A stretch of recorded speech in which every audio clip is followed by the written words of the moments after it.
Walim barbadu kichume kata bidang kubate dugahat nu jala habade walim barbacha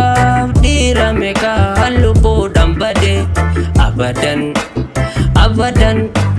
abadan dalon ni galle hirrafnu itti chabne itti bakne hanga bunyan itti dabnu itti chabne itti bakne hanga bunyan itti dabnu darri duga hinmo'u ni gufachiisa male kayyoon galma isiinan kattu karaa habubbulti male kayyoon galma isiinan kattu karaa habubbulti male.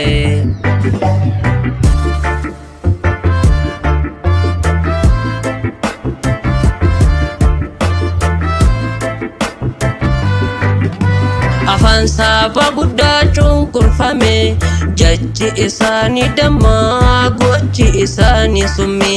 asiis garagalchee achiis garagalchee addaan nu facaasuu dadhabee tokkummaa goonni dhalchee addaan nu facaasuu dadhabee tokkummaa goonni dhalchee abadan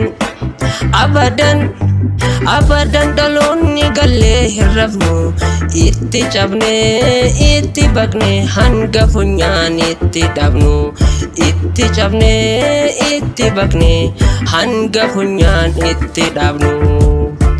Sabni kan koo Oromoo biyyi kan koo Oromiyaa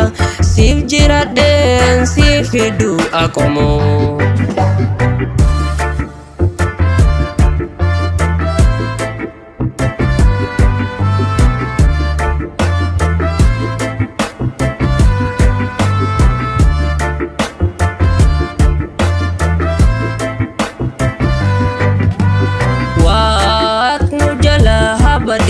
Walim barbadu kichume kata bidang kubate dugahat nu jala habade walim barbacha dira meka halubo dambade abadan abadan abadan dalon ni galle hirrafnu itti cabne itti bakne hanga bunyan itti dabnu itti cabne itti bakne hanga funyaan itti dhabnu darri dugaa hinmo'u ni gufachiisa male kayyoon galma isiinan kattu karaa habubbulti male kayyoon galma isiinan kattu karaa habubbulti male.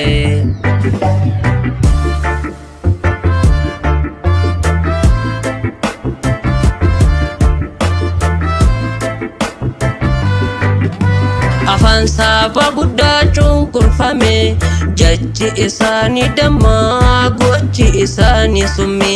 asiis garagalchee achiis garagalchee addaan nu facaasuu dadhabee tokkummaa goonni dhalchee addaan nu facaasuu dadhabee tokkummaa goonni dhalchee abadan abadan abadan dhaloonni gallee hirrafnu itti cabne itti bakne hanga funyaan itti dhabnu itti cabne itti bakne hanga funyaan itti dhabnu. Sabni kan koo Oromoo biyyi kan koo Oromiyaa siif jiraadheen siif fiduu aqomoo.